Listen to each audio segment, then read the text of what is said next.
Hello, traders. It is Sunday, July 5th. I hope everyone had a great time celebrating the birth of our great nation.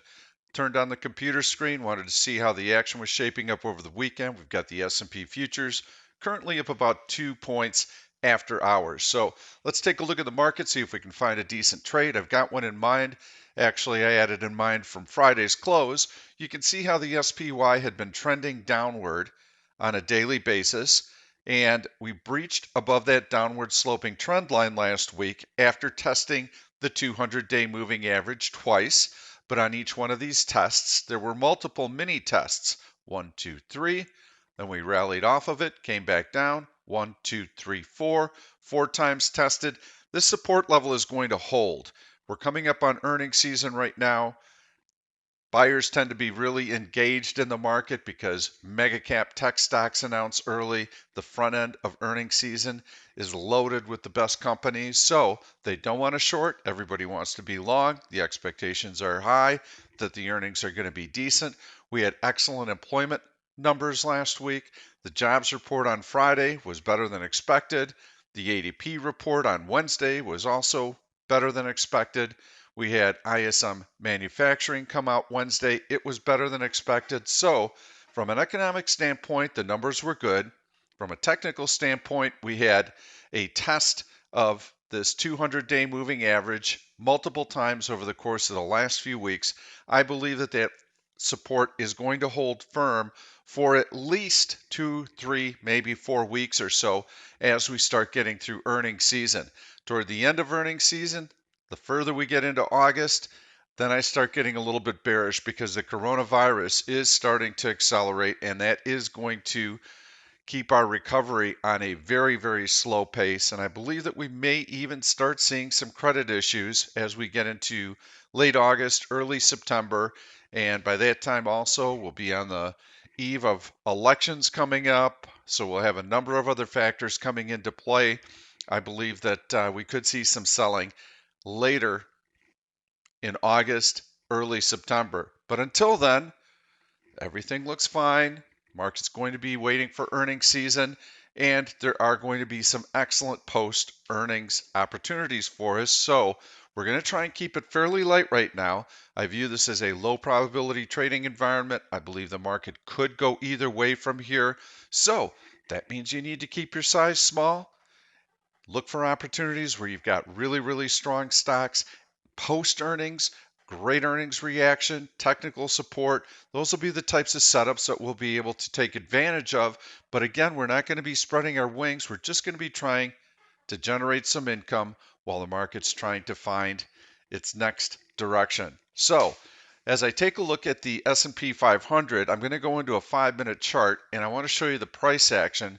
Pretty heavy selling into the close on Thursday last week. So going into a 3-day weekend, I had hoped to see a little bit better than that. You can see how we took out the low of the day in the last 15, 20 minutes of trading. We did close that gap. So nothing too horrendous. Fairly late volume during most of the day. Very tight, compressed trading. So when we come in Monday morning, we can expect what I call a holiday hangover. There's still going to be a lot of people who are extending their vacation, taking time off, and I think that you're going to see a low volume trading environment. Everybody's going to be waiting for those earnings announcements, so we'll be in a holding pattern. Now that we had all the big economic news last week, this is kind of like a news vacuum. So again, we'll be waiting for more information. We'll be waiting for more clarity. The one stock that I really like, and let's take a look at what I call a lotto play. We like to buy options that are going to expire on Friday. We like to buy them if they have a chance to go in the money, and we're looking for stocks with great relative strength. We had a nice market dip, and you can see this is the last hour of trading. We had a dip in here, came down to that low of the day right here. I thought we might have a chance for a bounce, but it never materialized. But if it had materialized, then we would have had the stock ready to go, and that stock was CRWD. So let's take a look at that. I think this stock is going to perform really well on Monday. So this is one that you should be watching from the open for a day trading opportunity on the upside. It's also one that I think sets up pretty well for a swing trading opportunity. Here's why. You can see how the stock was relatively compressed for most of the day, spent time at that 104.50 level, didn't really do a whole lot, and then boom, here comes the volume right here. Long green candles closing on their high, and you can see how the stock continued to move higher. Now, this is the type of momentum that I like when I'm doing a lotto play on Expiration Friday because I know there's a very strong underlying bid to the stock. And now all I need is a market pullback. I need the stock to pull back just a little bit, get those options super, super cheap in the last hour of trading. Then I've got an opportunity. So in the chat room, we were all watching to see if CRWD would pull back with the market. Never really did. It was so stubborn. And eventually, the 107 calls that we were looking to buy, they were still pretty pricey. The stock was down here. You can see it about 106.50. And so 50 cents out of the money with 15 minutes left to go in trading. I thought, yeah, it's not really feeling it. There were 15 cents bid offered at 20 cents. Well, you can see what the stock did into the close, and those options actually were 50 cents in the money, so that would have been a really nice double for us. But we didn't have the market. And so these trades that we do, the goal is to buy them for pennies. They're expiring in an hour. We want the stock to go in the money, and if we buy them for 10 cents, we'd like to sell them for 20 or 30 cents. I typically place an order to sell half the position at a double. That gives me a free position on the remainder. And even though they expire in 15 minutes, I can hold them right into the close. If I've got the market helping me and the stock has the relative strength that I believe it does, they can fly. Oftentimes these options, let's say you buy them for a dime, they might go up to 20, 30, 40 cents, sometimes even higher than that. But you have to have everything working perfectly for this strategy to work. So I'm going to put up the SPY and you can see how well the stock held up. So here you've got that initial surge higher on CRWD. All of a sudden the market starts to crack down. When I saw this, the market selling off and the stock holding its own, I knew this was going to be a great trade. Other members in the chat room, they spotted it too because it was coming up on our relative strength 30 search, and the market continued to go down, and you could see how the bottom was falling out of the S&P 500, not the stock. Buyers were lined up. So what does that mean for us? That means that Monday, these buyers are probably still going to be there. I think this stock is going to move higher on Monday. So you can day trade it on the upside, especially if you get any little bit of a pullback. You can see technically the stock is trying to break out to a new relative high. You can see the volume in here has been excellent, and it's gotten through this little technical resistance level, and it made a new closing high. You can also see right here a bullish hammer off of that little pullback. This stock wants to go higher. Long green candles closing on their high. So I like CRWD on a day trading basis. I like it also on a swing trading basis. How would I approach this on a swing basis?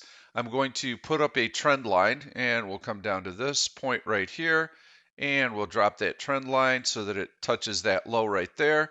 And now you can see how the upward sloping trend line comes into play right around $92. Well, this is a decent support level, 1, 2. However, I like this better.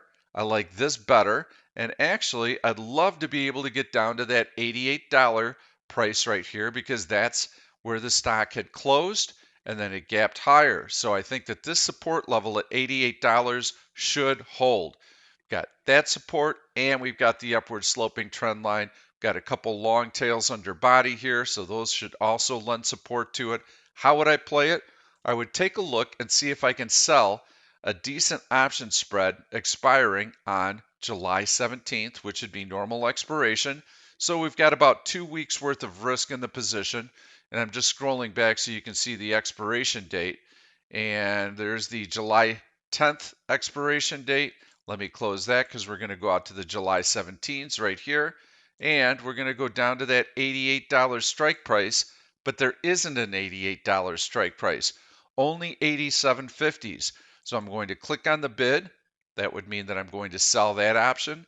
Click on the ask for the 85s. So this is 2.5 points between the strike prices. We're selling the 87.50s. We're buying the 85s. We're doing this with a July 17th expiration. When I have 2.5 points between the strike prices, I like to get a 50-cent credit for these. So we can see here that that spread is actually a negative 31 cents bid, offered at 81 cents. So at 50 cents, we're pretty much in the middle of that range, but it'd be tough for us to get filled on this position unless we get a pullback in the underlying stock. Anything can happen. We saw weakness in the market on on Thursday. Thursday was the last trading day of the week. So we saw weakness on Thursday for the overall market. We could see some market weakness Monday morning. The coronavirus news has been hitting the wires right now, so could spook some investors. We need a pullback. We are not going to chase. So if you're looking for a swing trade, be very, very patient right now. There is no need for us to force a trade. I see this as a low probability trading environment. If it comes into us, we can get the spread done at our price and at our strike prices. We'll do the trade. If not, take a pass. We'll keep looking, keep looking, keep looking. But when we enter these trades, we want to make sure that we have very high probability trading setups. We don't just want to nilly-willy be putting trades on right now. We want to generate income while we wait. So we need to be very, very passive. So please don't force this trade. If it doesn't happen, we'll look for another one. And we'll go back out. Take a look at that stock setup right there. We're expecting that support to hold at the $88 price point. If the stock were to close below $88, then you can buy that spread back in. I've been hanging on to my bullish put spreads a little bit longer because if it's a 1 or 2 day sell-off that's market related, I'm not too worried about that as long as the S&P 500 is maintaining technical support. So the most important technical support level right now is that 200-day moving average. We do not want to see that fail. If the SPY closes below the 200-day moving average, we also need to be very, very careful, and we need to start considering buying back some of our bullish put spreads. But a dip below it, just one like we had here, and another dip below it, not too worried. If it closes below it and then we get follow through selling, that's when you have to worry a little bit about the market in here. I don't see that happening. I think we've got plenty of support there. We've already tested that level twice. So news vacuum coming up, earnings season coming up. I do want to mention also that on CRWD, you can hover over that E and you can determine when that last earnings announcement was. It was in June. So we are a long way away from having another earnings announcement. Probably be late August before CRWD has earnings announcements. So I think this is a decent trade, especially watch it for a possible day trade early Monday morning. If we get any kind of market pullback, we get any pullback in the stock, look for an entry point early Monday morning. If you like this content, please give it a thumbs up. Make sure to subscribe to my YouTube channel. Turn on your notifications, and then you'll never miss one of these videos. I guarantee you I'll always have some really nice stock picks and lots of education. Also, make sure to visit my Twitter page. I will post that link in my description of this video. And if you go there, you'll be able to get my pre-open market comments each morning. And then I also try and post a couple of early stocks that I'm trading. Thanks so much. Have a great evening. We'll see you tomorrow. Thank you for watching this YouTube video. I'm Pete Stolzers, and I'm going to keep the trade ideas coming along with lots of education. So make sure to subscribe to the channel and please turn on your notifications so that you never miss another trade. If you like the content, please give it a thumbs up. I've loaded 2 other videos that I think you're really going to enjoy. Stay tuned. We'll see you soon.